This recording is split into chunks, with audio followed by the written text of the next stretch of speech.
yang terhormat Ibu Kepala Sekolah atau yang mewakili, yang terhormat Ibu CGP Angkatan 11, Ibu Nurhusniku SPD MPD, dan yang terhormat Bapak Ibu rekan pendidik PT SDN 9 Semarang Tongkok.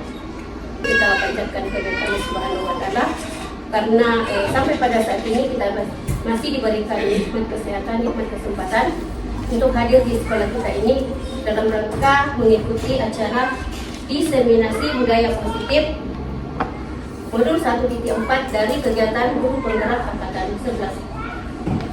Dan tak lupa pula kita kirimkan salam dan salawat wabarakatuh. Waalaikumsalam warahmatullahi wabarakatuh. Yang terhormat Bapak Ibu rekan pendidik SDN 98 Tongkok, puji syukur kita panjatkan kehadirat Allah Subhanahu wa Ta'ala, karena dengan limpahan rahmatnya lah maka pagi hari ini kesempatan untuk hadir dan berkumpul di tempat yang sederhana ini dalam rangka mengikuti salah satu kegiatan dari program CGP Angkatan 11, yaitu diseminasi budaya positif. Salam dan salawat tak lupa pula kita kirimkan kepada baginda Nabiullah Muhammad Sallallahu Alaihi Wasallam,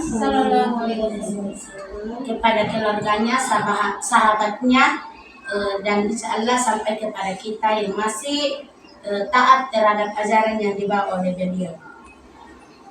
Ya,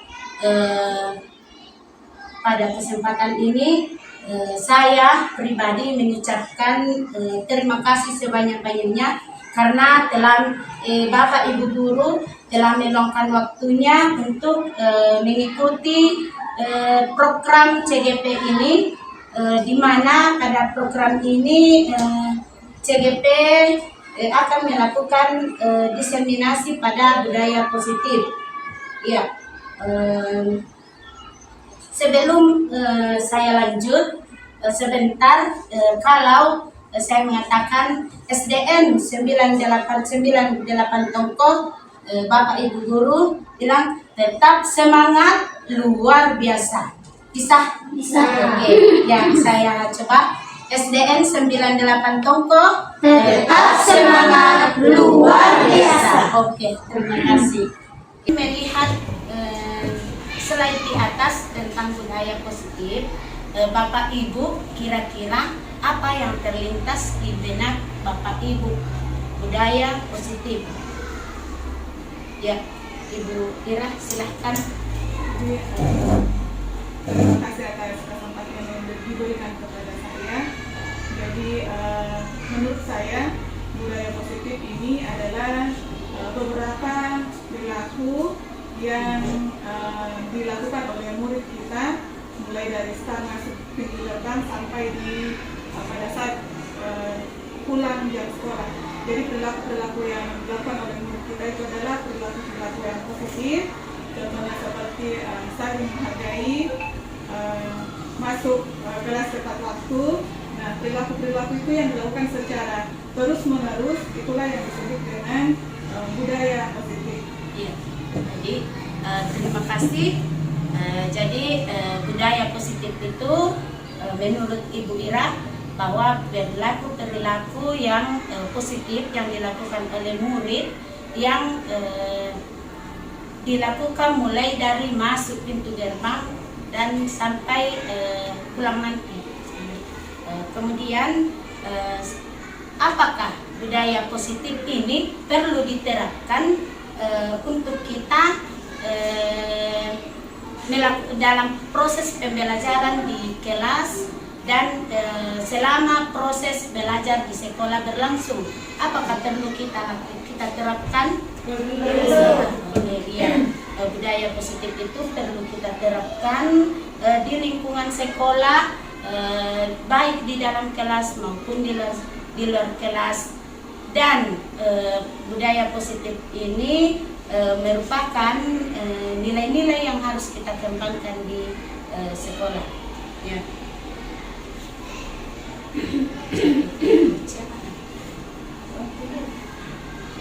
Nah, Bapak Ibu, kita perhatikan di atas ada pertanyaan pemantik, setuju atau tidak setuju. Yang pertama, hukuman dapat mendisiplinkan anak. Tidak setuju. Ya. Kedua, pemberian hukuman dengan hal positif seperti membaca atau membersihkan halaman sekolah dapat meningkatkan disiplin anak. Setuju. Kemudian yang ketiga, memberi penghargaan dapat meningkatkan motivasi belajar anak. Tidak setuju ya. Baik, kita melihat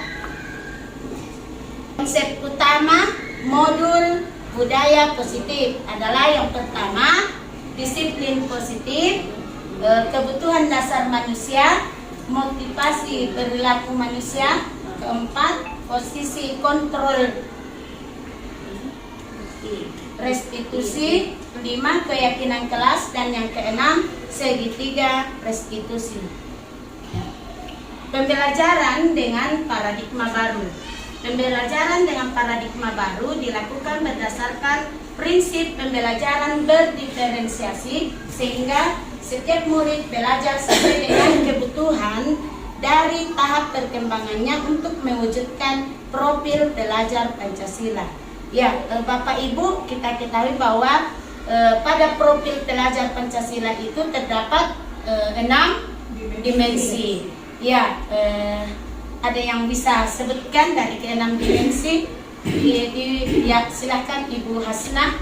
Ya, pertama. Yang pertama, beriman dan bertakwa kepada Tuhan Yang Maha Esa.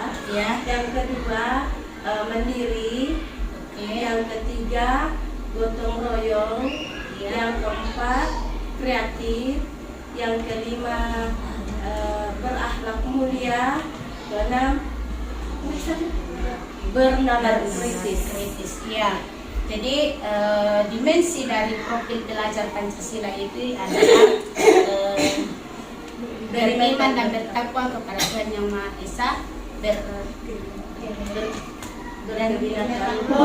kebinekaan global. Yang kedua, gotong royong. Ketiga, mandiri. Keempat, kreatif.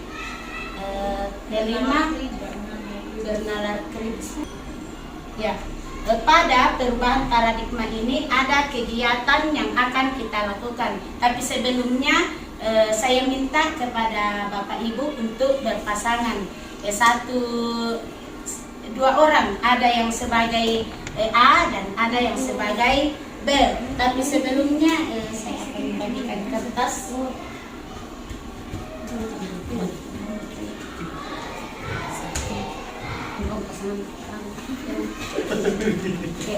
Ya, jadi petunjuknya pada kegiatan ini ada sebagai A dan ada sebagai B. Ya, sobeklah secari kertas kecil, kemudian setelah disobek, tuliskan benda atau sesuatu yang sangat berharga untuk Anda. Bisa benda atau bisa sesuatu lah yang mungkin dianggap sangat berharga bagi kita. Ya, setelah itu letakkan di salah satu tangan Anda dan genggam benda atau sesuatu tersebut dengan segala daya. Ya, buatlah sebuah kepalan. Kemudian untuk teman B, tugasnya adalah akan mencoba dengan sekuat tenaga dengan berbagai cara untuk meminta Anda memberikan benda tersebut. B bisa melakukan dengan cara membujuk, mengancam, menghardik, merayu, menyuap, atau apa saja agar dapat membuka kepalan tangan Anda. Silahkan.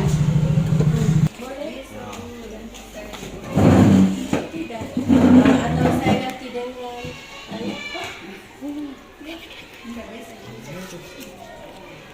atau saya kasih nak, pokoknya kasih. Aku kasih ki sebentar gula-gula. Saya tidak mau gula-gula. Aku kasih ki sebentar aku belikan ki nanti mie. Bakso. Kasih kakak penasaran kau kalian. Sudah dilakukan kegiatan seperti yang kita tampilkan di atas? Sudah. Nah, kira-kira ada yang bisa ceritakan apa yang terjadi dan pada kegiatan tadi?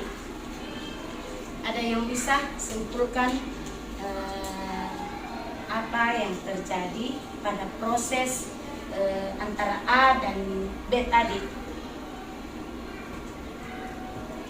Ya, Ibu Rida, silahkan. Terima kasih atas kesempatan yang diberikan, bahwa dari kegiatan tadi dapat kita simpulkan bahwa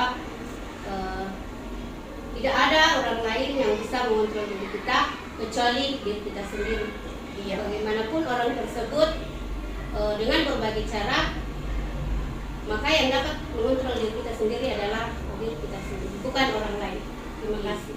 Iya, ya, jawaban yang sangat tepat. Terima kasih banyak.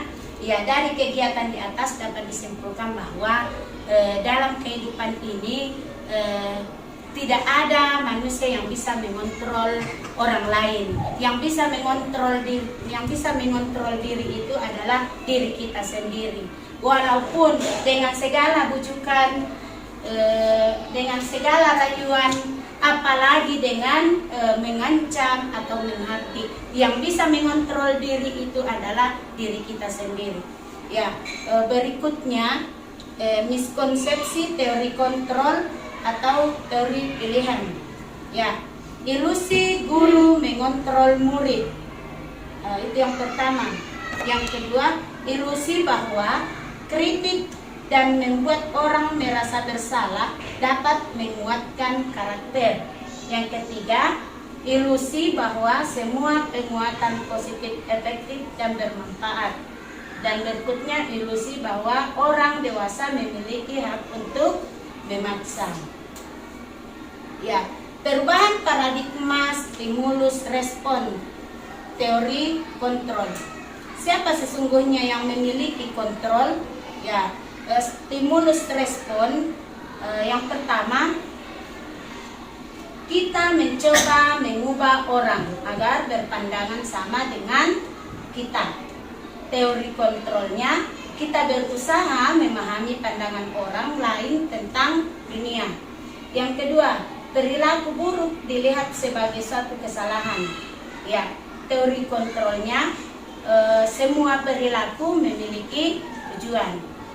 Stimulus respon yang ketiga, orang lain bisa mengontrol saya. Ya, itu stimulus, orang lain bisa, kita beranggapan bahwa orang lain bisa mengontrol saya. Teori kontrolnya, hanya Anda yang bisa mengontrol diri Anda. Artinya hanya kita yang bisa mengontrol diri kita, bukan orang lain. Saya bisa mengontrol orang lain. Anda, di teori kontrolnya, Anda tidak bisa mengontrol orang lain. Stimulus berikutnya, pemaksaan ada pada saat rujukan gagal. Teori kontrol, kolaborasi dan konsensus menciptakan pilihan-pilihan baru. Ya, jadi dengan mengadakan kolaborasi, kita bisa menciptakan pilihan-pilihan baru. Kemudian model stimulus yang terakhir, model berpikir menang kalah. Pada teori kontrol, model berpikir menang. Ya. Berikutnya, disiplin positif. Dalam budaya kita, mana kata disiplin adalah menjadi sesuatu yang dilakukan seseorang pada orang lain untuk mendapatkan kepatuhan. Kita cenderung menghubungkan kata disiplin dengan ketidaknyamanan. Sebagai pendidik, tujuan kita adalah menciptakan anak-anak yang memiliki disiplin diri sehingga mereka bisa berperilaku dengan mengacu pada nilai-nilai kebajikan universal dan memiliki motivasi intrinsik dan bukan ekstrinsik. Ya, nilai-nilai kebajikan universal. Nilai-nilai kebajikan di sini adalah sifat-sifat positif manusia yang merupakan tujuan mulia yang ingin dicapai setiap individu. Nilai-nilai tersebut bersifat universal dan lintas bahasa, suku, bangsa, agama maupun latar belakang. Nah, seperti yang kita pelajari pertama tadi, bahwa nilai-nilai kebajikan yang kita akan pelajari di sekolah itu disesuaikan dengan dimensi profil pelajar Pancasila. Ya, sampai di sini SDN 98 Tongko tetap semangat luar biasa. Masih semangat? Semangat. SDN 98 Tongko tetap semangat luar biasa. Oke, terima kasih. Lanjut. Kebutuhan dasar manusia. Kebutuhan dasar manusia adalah segala sesuatu yang kita lakukan untuk mendapatkan apa yang kita inginkan. Seluruh tindakan yang kita lakukan memiliki tujuan tertentu. Semua usaha terbaik yang kita lakukan agar kebutuhan dasar kita terpenuhi dengan baik. Ya, menurut Dr. William Blaser bahwa kebutuhan dasar manusia itu ada 5. Yang pertama, kebutuhan untuk bertahan hidup. Yang kedua, kebutuhan untuk merasa diterima. Yang ketiga, kebutuhan akan kebebasan. Yang keempat, kebutuhan akan kesenangan. Dan yang terakhir, kebutuhan akan penguasaan. Ya. Teori motivasi perilaku manusia. Pada teori motivasi perilaku manusia ini motivasinya ada 2, ada eksternal dan ada internal. Nah, yang pertama, untuk menghindari ketidaknyamanan atau hukuman. Ya, kalimatnya, apa yang akan terjadi apabila saya tidak melakukannya? Itu masuk dalam motivasi eksternal. Ya, apa yang akan terjadi apabila saya tidak melakukannya? Ya, yang kedua, untuk mendapatkan imbalan dari orang lain atau institusi. Apa yang akan saya dapatkan apabila saya melakukannya? Ya, itu masih motivasi dari eksternal. Kemudian yang ketiga, untuk menghargai diri saya sendiri. Saya akan menjadi orang yang seperti apa bila saya melakukannya. Itu adalah motivasi internal. Jadi di sini bahwa kitalah yang menentukan nasib diri kita, bukan dari orang lain, dan bukan pula kita yang akan menentukan nasib orang lain. Ya. Konsep disiplin identitas gagal. Nah, pada identitas gagal ini terdapat 2, yaitu hukuman dan penghargaan. Pada hukuman itu yang tidak terencana, murid tidak tahu apa yang akan terjadi. Kemudian bersifat satu arah, berupa hukuman psikis atau fisik. Pada penghargaan itu tidak efektif merusak hubungan, mematikan kreativitas, menghukum dengan sistem ranking, merampas hak menghargai dirinya.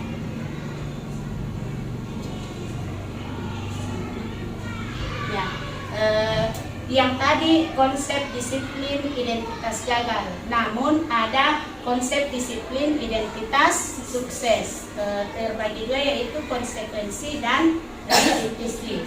Pada konsekuensi itu terencana, disepakati sesuai peraturan. Murid tetap dibuat tidak gerak nyaman. Sikap guru selalu memonitor murid. Kemudian pada restitusi, proses menciptakan kondisi bagi murid untuk memperbaiki kesalahan. Kemudian proses kolaboratif yang mengajarkan murid untuk mencari solusi sendiri. Di sini restitusi, namun sebentar mungkin kita akan lebih bahas lagi lebih dalam tentang restitusi. Ya. Di sini ada contoh kasus, siswa sering tidak mengerjakan PR. Nah, pada hukuman, guru menghukum siswa tersebut hormat bendera selama 10 menit. Ya. Guru marah dan murid menjadi takut. Yang kedua, konsekuensi. Guru memberikan konsekuensi untuk mengerjakan PR-nya saat istirahat atau dikerjakan sebanyak 3 kali lipat. Guru tegas dan siswa menghormati peraturan. Pada konsekuensi ini terdapat ada kesepakatan mungkin antara guru dengan murid. Restitusi, guru menanyakan keyakinan kelas atau dirinya dan membantu siswa menyelesaikan masalahnya. Guru terbuka dan siswa menghormati dirinya dan orang lain. Pada kegiatan restitusi sebelum kegiatan berlangsung maka harus ada keyakinan kelas yang dibuat oleh guru dengan siswa. Nah, di atas ada beberapa tindakan guru. Dan di sini kita akan memilih apakah tindakan tersebut masuk dalam kategori hukuman atau konsekuensi. Ya, mencatat 100 kali di dalam buku kalimat saya tidak akan terlambat lagi karena terlambat ke sekolah. Hukuman atau konsekuensi? Ya, hukuman. Ya, kita ingat hukuman. Lari mengelilingi lapangan basket 2 kali karena terlambat hadir di sekolah. Hukuman atau konsekuensi? Hukuman. Murid diminta untuk push up 15 kali karena tidak menggunakan masker ke sekolah. Hukuman. Menghentikan kertas tugas teman yang telah dicoret-coret. Konsekuensi. Membersihkan tumpahan air di meja tulis karena tersenggol pada saat belajar. Konsekuensi. Murid disuruh untuk tidak mengenakan sepatu seharian di sekolah karena tidak mengenakan sepatu hitam. Hukuman. Lari mengelilingi lapangan basket 2 kali karena terlambat 10 menit untuk pelajaran PJOK. Hukuman. Benar. Hukuman apa konsekuensi? Konsekuensi. Nah, sekarang kita akan lihat apakah sudah sesuai dengan yang kita pilih tadi. Ya, jadi yang pertama tadi saya tidak akan terlambat lagi karena terlambat ke sekolah itu berupa hukuman. Lari mengelilingi lapangan basket 2 kali karena terlambat hadir di sekolah, hukuman. Kemudian murid diminta untuk push up 15 kali karena tidak menggunakan masker ke sekolah. Menggantikan kertas tugas teman yang telah dicoret-coret. Konsekuensi. Membersihkan tumpahan air di meja tulis karena tersenggol pada saat belajar. Hukuman. Tidak mengenakan sepatu hitam. Hukuman. Dan lari mengelilingi lapangan basket 2 kali karena terlambat 10 menit untuk pelajaran PJOK itu merupakan konsekuensi. Ya, sekarang kita masuk pada nilai berikutnya yaitu 5 posisi kontrol restitusi. Ya, pada posisi kontrol ini ada namanya penghukum, pembuat rasa bersalah, teman, pemantau, manajer. Namun mungkin sebentar Ibu akan memperlihatkan video di mana pada video tersebut akan menayangkan tentang perlakuan-perlakuan bagaimana yang menunjukkan posisi kontrol restitusi di atas.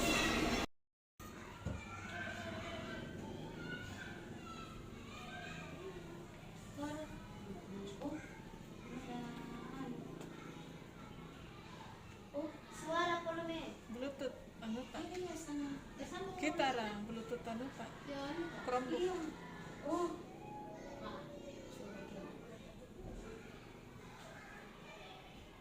Pada posisi kontrol restitusi tadi mungkin Bapak Ibu guru masih samar dalam menyikapi posisi kontrol tersebut, tapi dengan melihat video yang akan Ibu tampilkan sebentar, kita bisa mengetahui posisi-posisi kontrol yang dilakukan oleh seorang guru pada saat kegiatan berlangsung.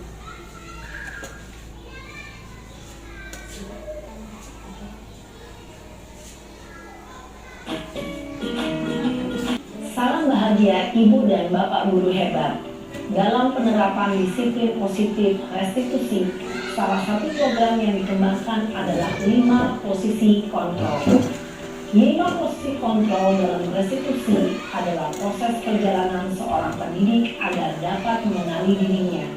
Pada video kali ini, kita akan membahas tentang 5 posisi kontrol yang dikembangkan oleh Diane Gosser dan contoh penerapannya.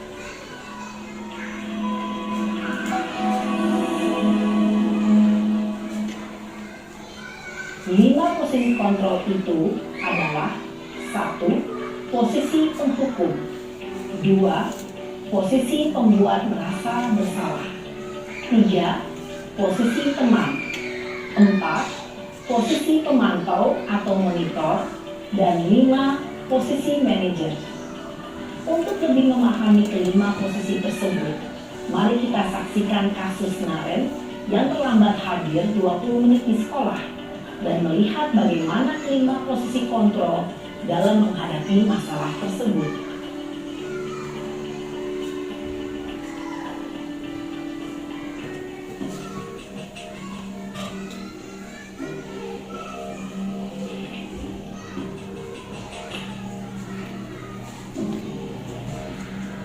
Naren! Alasan kamu apa lagi? Kapan sih kamu tidak terlambat? Malas sekali ya kamu jadi anak. Saya Dasar pemalas. Gak kapok-kapok sih kamu. Sudah berapa kali terlambat? Sana, kamu keliling lapangan basket 2 kali. kenapa saya harus keliling lapangan basket, Bu? Kenapa? Kamu melawan ibu? Berani-beraninya jawab. Sudah terlambat, masih berani jawab pula. Hebat.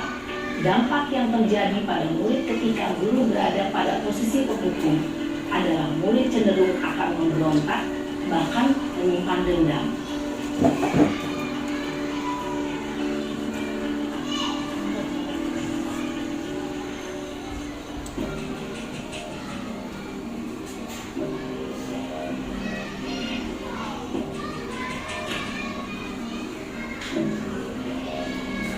Naren!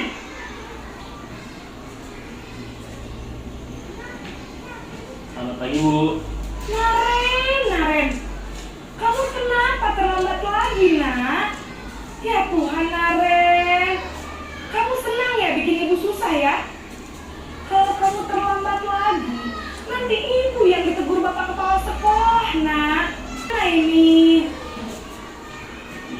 Maaf, Bu. duh Gusti Naren, kamu suka ya kalau ibu ditegur bapak kepala sekolah? Terus, sekarang ibu harus tulis apa yang di buku absen? Ini kamu sudah sering terlambat loh. Ibu harus apa coba? Maaf, Bu. Maaf sekali. Ya sudah, lain kali jangan bikin ibu susah lagi ya nak ya. Ibu tidak akan kuat lagi kalau kamu begini terus. Bisa jantungan kalau ibu ditegur bapak kepala sekolah. Sama cepat kelas. Maaf ya, Bu. Maaf sekali. Posisi pembuat rasa bersalah berbicara dengan nada tenang, cenderung lembut. Namun kata-kata yang diutarakan membuat murid merasa menjadi orang yang gagal, memandang buruk dirinya sendiri, merasa tidak berharga, dan tidak sanggup membahagiakan orang lain.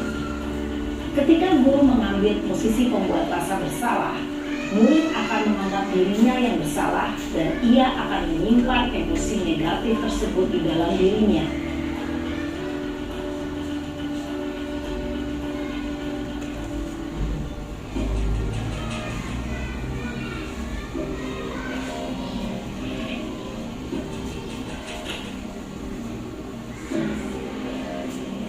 Naren!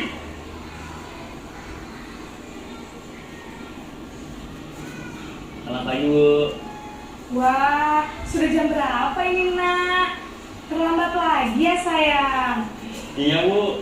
Habis ibu saya lupa bangunkan saya, Bu. Kamu malah menyalahkan ibu kamu. Kamu bukannya anak yang larinya paling kencang. Kok terlambat sih? Iya, Bu. Saya memang terlambat bangun tadi. Jadi, biarpun saya lari kencang, tetap gak kekejar, Bu. Ya sudah sana. Nanti lain kali larinya lebih kencang lagi ya. Biar gak terlambat lagi. Bikin seneng ibu. Demi ibu. Bisa kan? Bisa lah, Bu. Ya sudah sana masuk kelas. Ibu beresin urusan absen kamu. Kamu ini ada-ada saja.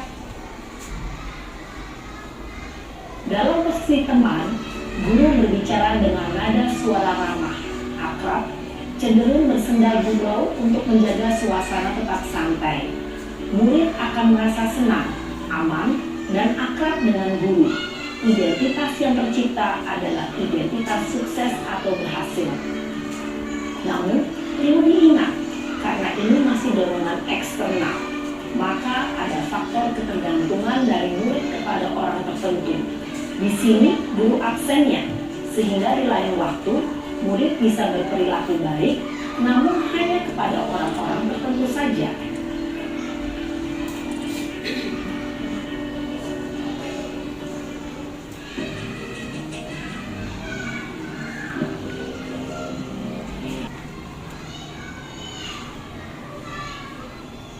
Selamat pagi, Bu. Naren, apa peraturan sekolah kita tentang jam berapa kita harus masuk sekolah, Nak? Kita harus di sekolah jam 7, Bu. Iya betul, sekarang sudah jam 7.20. Naren sudah tahu konsekuensinya jika terlambat hadir. Paham, Bu. Saya harus tinggal kelas pas jam istirahat selama 20 menit. Iya benar, konsekuensinya demikian.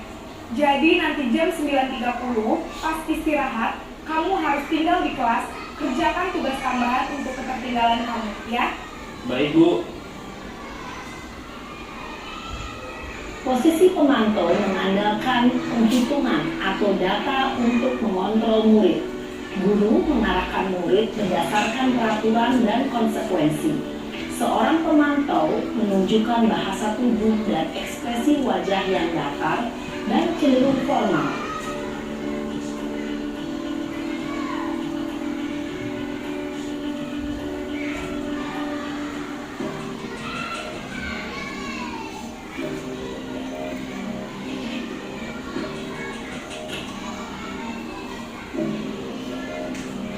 Naren!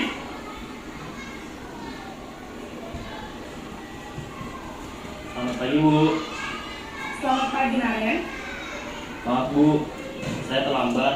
Iya, sekolah masuknya jam 7, sekarang sudah jam 7.20. Jadi sekarang bagaimana ini, Naren? Maaf, Bu. Saya lupa setel alarm saya semalam. Baiklah, menurut kamu, keyakinan sekolah yang mana yang perlu kamu tingkatkan? Menghargai diri sendiri dan orang lain mungkin, ya, Bu. Setuju. Jadi, apakah Naren meyakini prinsip saling menghormati tersebut? Iya, Bu. Saya meyakininya. Apakah Naren bersedia memperbaiki masalah keterlambatan ini? Bersedia, Bu. Bagaimana kamu akan perbaiki masalah keterlambatan ini? Saya akan coba untuk tidak lupa menyetel alarm saya, Bu. Baik, kalau Naren lupa menyetel alarm di rumah, ada orang yang kira-kira bisa bantu mengingatkan tidak? Ada, Bu. Kakak saya, Kak Emma. Ada lagi selain Kak Emma? Selain Kak Emma, ada ibu saya. Baik, jadi yang mengingatkan Naren adalah Kak Emma dan ibu kamu, ya? Kira-kira akan mulai setel alarm kapan nih, Naren? Setelah pulang sekolah, akan segera saya lakukan. Baik, jadi Naren akan setel alarm untuk bangun besok pagi dan akan diingatkan oleh kakak dan ibunda Naren, ya? Ada lagi yang mungkin perlu dilakukan, Naren? Agar tidak terlambat bangun lagi. Tidak ada, Bu. Baik, Naren. Terima kasih untuk kerjasama kamu. Sekarang kamu perlu kembali ke kelas untuk belajar. Baik, Bu. Terima kasih. Posisi manajer adalah posisi kontrol yang disarankan untuk membimbing murid memiliki sikap disiplin yang positif, yaitu murid yang mandiri, bertanggung jawab, dan dapat memecahkan masalah. Tujuan dari posisi ini adalah agar murid dapat berefleksi atas tindakannya. Guru akan dengan tulus memberikan pertanyaan-pertanyaan bermakna, sehingga membuat murid dapat belajar dari kesalahannya dan mencari sebuah solusi untuk menyelesaikannya. Ibu dan Bapak guru hebat, setelah mengamati adegan kelima posisi kontrol tadi, kira-kira posisi mana yang paling ideal? Posisi mana yang dapat menunjang motivasi intrinsik murid? Ya, tentu posisi manajer. Posisi ini memang posisi ideal yang ingin dituju setiap pendidik. Pada posisi inilah, guru dapat menerapkan disiplin positif yang berpihak pada murid, yang memerdekakan murid. Perjalanan seorang pendidik tentunya tidak mudah untuk sampai pada posisi seorang manajer. Namun, tujuan kita pasti, yaitu menciptakan murid-murid yang mandiri, merdeka, dan bertanggung jawab. Nah sekarang pada kesempatan kali ini Ibu akan membagi menjadi 2 kelompok. Ya, ini 1 kelompok. Ya. 1 kelompok. Dan di sini 1 kelompok juga. Kemudian tugasnya masing-masing kelompok adalah menuliskan pada kertas stick note tentang apa yang dilakukan guru pada posisi menurut posisi kontrol yang sesuai dengan tayangan video tadi.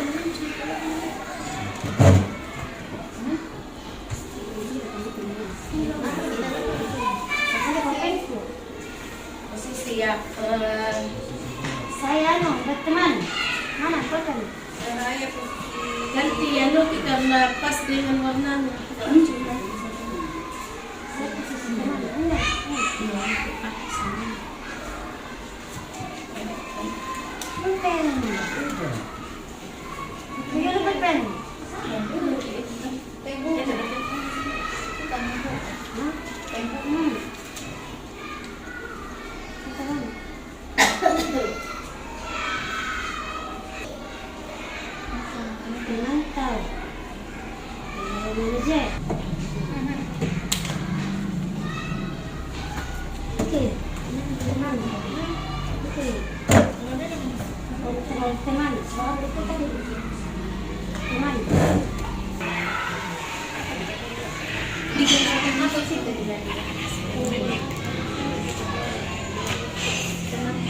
Tidak apa-apa.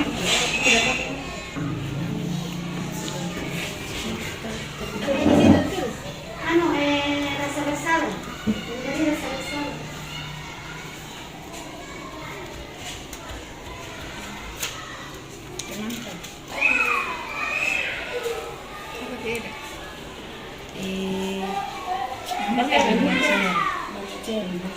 Membuat merasa bersalah dan merasa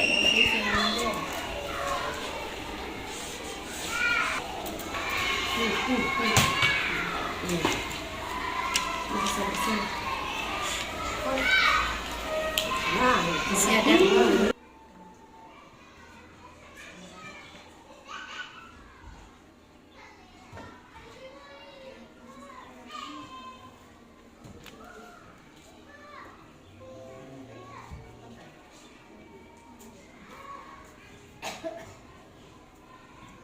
Silahkan di Kelompok ini di atas. silahkan kelompok 1 Ya, kan ada yang kelompok bisa presentasikan hasil diskusinya.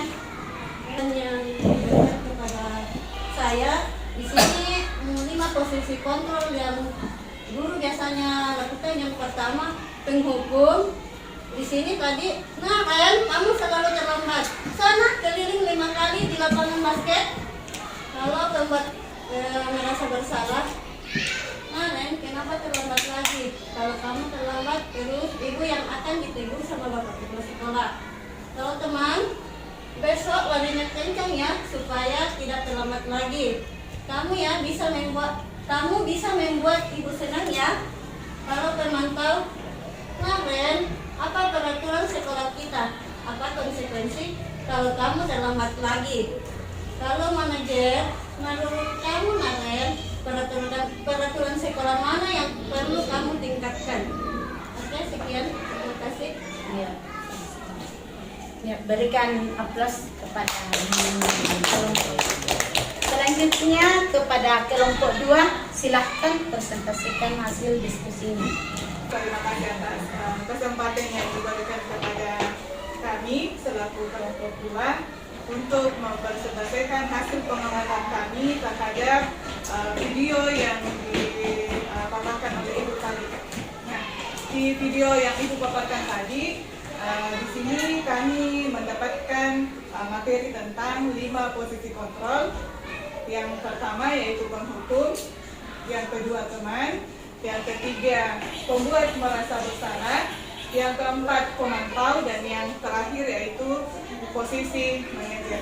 Nah, di beberapa video tadi itu ada beberapa perilaku atau tindakan yang dilakukan oleh seorang ibu guru terhadap siswa yang bernama Naren, dimulai dari posisi kontrol penghukum.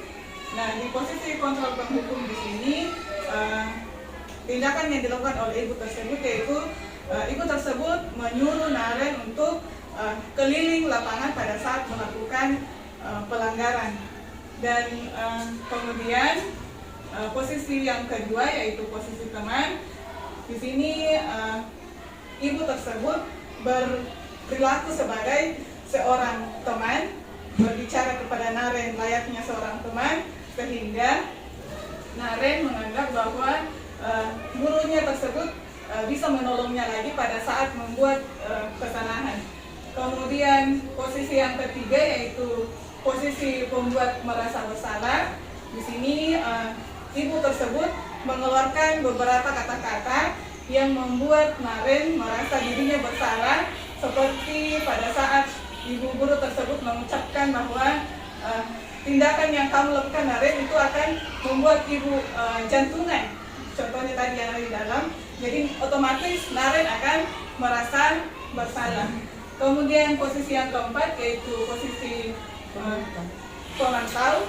Di sini ibu tersebut hanya memantau beberapa pelanggaran yang dilakukan oleh Naren, seperti pada saat tadi Naren terlambat. Guru tersebut hanya mencatat pelanggaran, menghitung pelanggarannya, dan memberikan konsekuensi dari pelanggaran tersebut. Kelima, posisi manajer. Hal yang pertama yang dilakukan oleh ibu tersebut tadi yaitu ibu tersebut menanyakan tentang keyakinan kelas yang dilanggar oleh Naren. Kemudian setelah Naren menyebutkan keyakinan kelas yang dilanggar, ibu tersebut kemudian membimbing Naren untuk mencari solusi terhadap masalah yang telah dihadapi oleh Naren. Jadi Naren sendiri yang mencari solusi terhadap masalah yang Naren hadapi, yaitu masalah keterlambatan datang ke sekolah. Jadi demikian presentasi dari kelompok kami, kelompok 2. Dan sekali lagi terima kasih atas kesempatan yang diberikan kepada kami. Assalamualaikum warahmatullahi wabarakatuh. Ya, jadi tadi sudah dipaparkan oleh masing-masing kelompok tentang posisi kontrol seorang guru. Ada 5 posisi kontrol seorang guru. Pada posisi yang pertama, posisi penghukum itu guru berbicara dengan nada tinggi, ya, pada posisi penghukum.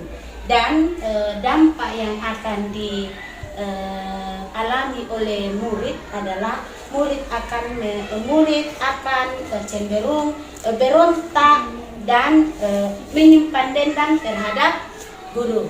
Kemudian yang kedua, pada posisi pembuat rasa bersalah itu guru berbicara dengan nada tenang, lembut. murid akan merasa bersalah, muncul dalam diri murid bahwa dia sudah melakukan kesalahan. Kemudian yang ketiga, pada posisi teman, guru dengan suara ramah bersenda gurau, dan pada murid akan merasa senang, namun perasaan senang ini hanya kepada orang-orang tertentu saja. Kemudian yang keempat, pada posisi pemantau, guru menunjukkan bahasa tubuh dan murid akan merasa tersentuh dengan apa yang dilakukan dan apa yang dibicarakan oleh guru. Dan yang terakhir, pada posisi manajer, yaitu guru akan menanyakan, ya seperti yang paparkan tadi kelompok 2, bahwa pada posisi manajer itu guru akan menanyakan keyakinan kelas yang sudah atau keyakinan sekolah yang sudah disepakati, dan guru akan membimbing murid dalam melakukan disiplin positif, dan murid akan merasa tersentuh dan ingin memperbaiki kesalahannya. Kemudian ini masih ada kasus tentang penerapan 5 posisi kontrol. Kasusnya adalah siswa tidak memakai atribut lengkap saat upacara bendera. Pada posisi penghukum, guru akan berbicara, patuhi aturan sekolah, lalu berdiri di depan barisan. Yang tadi di sini murid akan merasa dalam dirinya akan berontak, dan dan pada diri murid itu akan muncul perasaan dendam, ya. Pada pembuat rasa bersalah, berapa kali guru harus memberitahu kamu, ayolah yang tertib, buat ibu bangga, kali ini tidak apa-apa salah. Pada posisi pemantau, kamu sudah melanggar apa peraturan dan konsekuensinya. Dan pada posisi manajer, apakah kamu tahu kesalahanmu? Kira-kira bagaimana kamu akan memperbaiki kesalahan ini? Ya. Selanjutnya yaitu nilai keyakinan kelas. Nah, keyakinan kelas yaitu berupa nilai-nilai kebijakan atau prinsip-prinsip universal yang disepakati bersama secara universal, lepas dari latar belakang suku, negara, bahasa maupun agama. Ya, sebelum lanjut mungkin ada sedikit di sini apa Ibu mau tanyakan, kira-kira keyakinan kelas dengan peraturan kelas itu sama atau beda? Beda. Nah, kalau beda, ada yang bisa jelaskan? Maju ke depan satu orang, Bapak Ibu, ada yang bisa jelaskan perbedaan keyakinan kelas dengan peraturan? Ya, silahkan Ibu Ira. Sekali lagi terima kasih atas kesempatan yang diberikan kepada saya untuk bisa memaparkan apa perbedaan antara peraturan dan keyakinan kelas. Nah, seperti yang kita ketahui bersama bahwa dulunya kita menerapkan yang namanya peraturan, kemudian diganti menjadi keyakinan kelas. Nah, menurut saya peraturan itu adalah suatu tata tertib yang dilakukan oleh yang disampaikan oleh murid. Kemudian sifatnya hanya satu arah saja. Jadi guru hanya menyampaikan contoh, misalnya pada saat masuk ke dalam kelas, anak-anak sekarang hari ini peraturannya misalnya tentang lingkungan kelasnya, dilarang membuang sampah. Jadi peraturan itu hanya sifatnya datangnya dari guru saja tanpa melibatkan murid. Jadi intinya hanya komunikasi satu arah saja.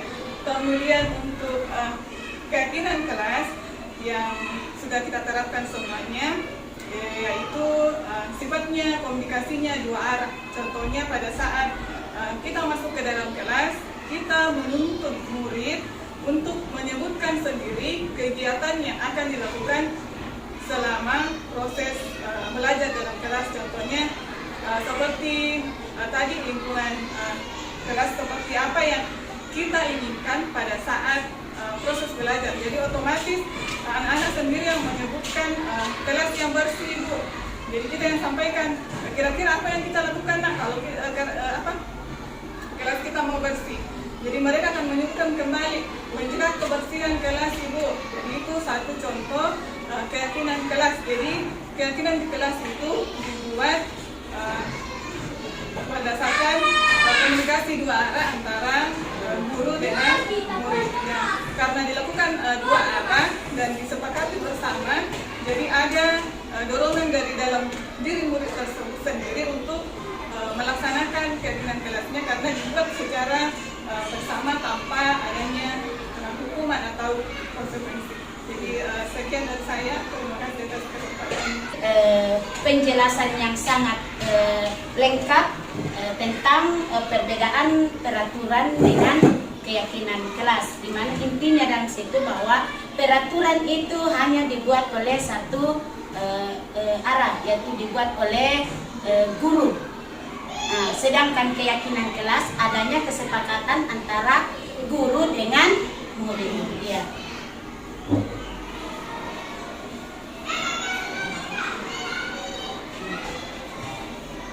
Nah, di sini akan lebih diperjelas lagi dengan adanya ciri-ciri kesepakatan kelas atau keyakinan kelas. Keyakinan kelas bersifat lebih abstrak daripada peraturan yang lebih rinci dan abstrak. Kedua, keyakinan kelas berupa pernyataan-pernyataan universal yang dibuat dalam bentuk kalimat positif. Kemudian yang ketiga, keyakinan kelas tidak dibuat dalam jumlah banyak sehingga mudah diingat dan dipahami oleh semua warga kelas. Dan terakhir, pembuatan melibatkan semua warga kelas melalui kegiatan curah pendapat dan diyakini kembali dari waktu ke waktu. Seperti contoh pembuatan keyakinan kelas dengan perbedaannya keyakinan kelas dengan peraturan kelas. Misalkan jangan ribut di dalam kelas. Nah, itu apa? Peraturan. Sedangkan keyakinan kelasnya adalah disiplin. Ya. Selanjutnya ini proses membuat keyakinan kelas. Kita masih di nilai budaya positif yang berikutnya, itu konsep disiplin pendekatan restitusi. Restitusi adalah proses menciptakan kondisi bagi murid untuk memperbaiki kesalahan mereka sehingga mereka bisa kembali pada kelompok yang lebih kuat. Restitusi juga merupakan proses kolaboratif yang mengajarkan murid untuk mencari solusi untuk masalah mereka dan membantu murid berpikir tentang orang seperti apa yang mereka ingin menjadi atau apa tujuan mulia dari mereka dan bagaimana mereka harus memperlakukan orang lain.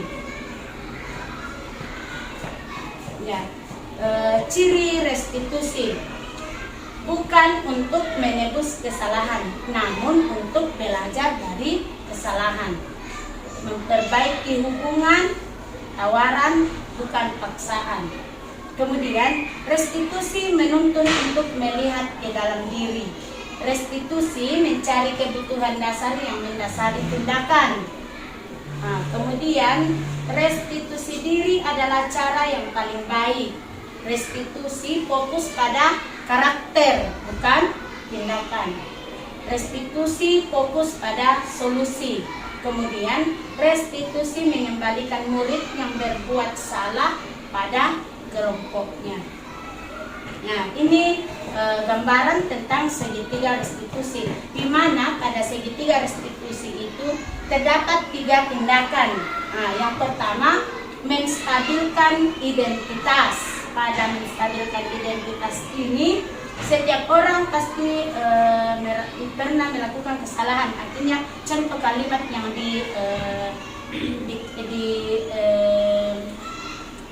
dikeluarkan oleh ibu guru atau bapak guru. Kamu bukan satu-satunya yang pernah melakukan ini. Kemudian tindakan yang kedua, validasi kebutuhan. Kamu tentu punya alasan mengapa melakukan itu, dan ada cara yang lebih efektif untuk mendapatkan apa yang kamu butuhkan. Dan yang ketiga, tindakannya adalah menanyakan keyakinan, nilai-nilai apa yang telah kita sepakati, dan kamu ingin menjadi orang seperti apa. Untuk lebih jelasnya tentang tindakan pada segitiga restitusi, yaitu ini. Yang pertama, menstabilkan identitas. Ya, guru berkata, berbuat salah itu hal yang manusiawi. Tidak ada manusia yang sempurna. Bapak Ibu juga buat salah. Kita pasti bisa menyelesaikan permasalahan ini.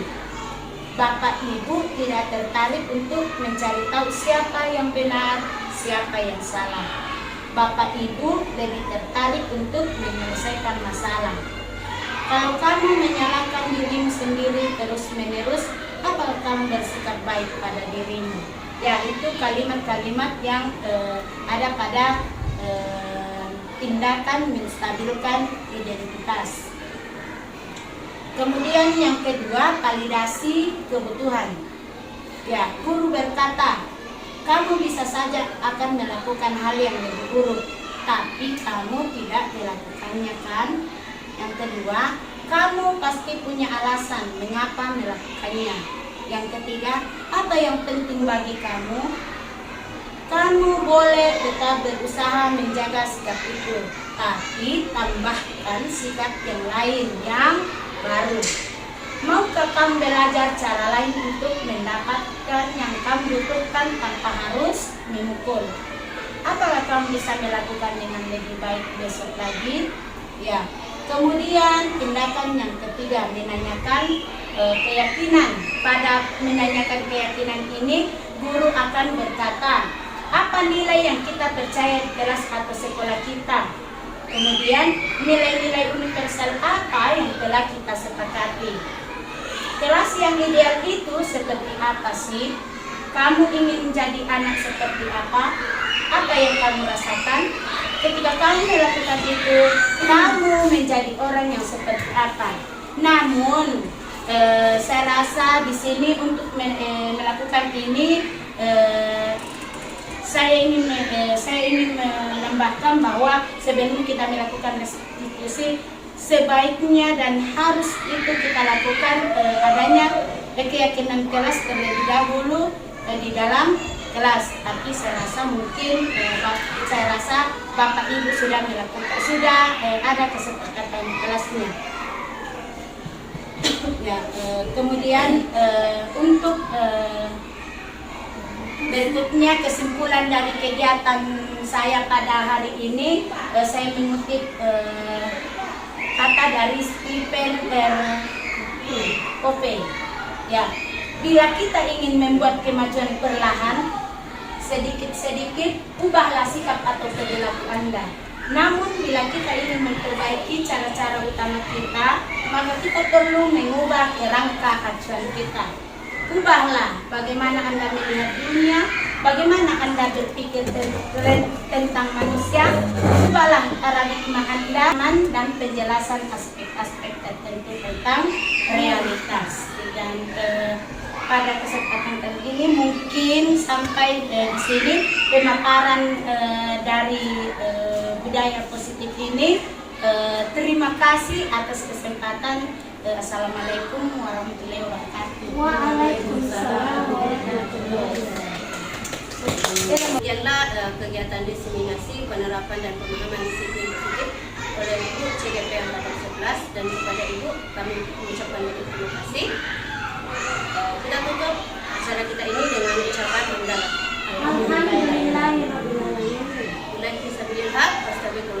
Assalamualaikum warahmatullahi wabarakatuh.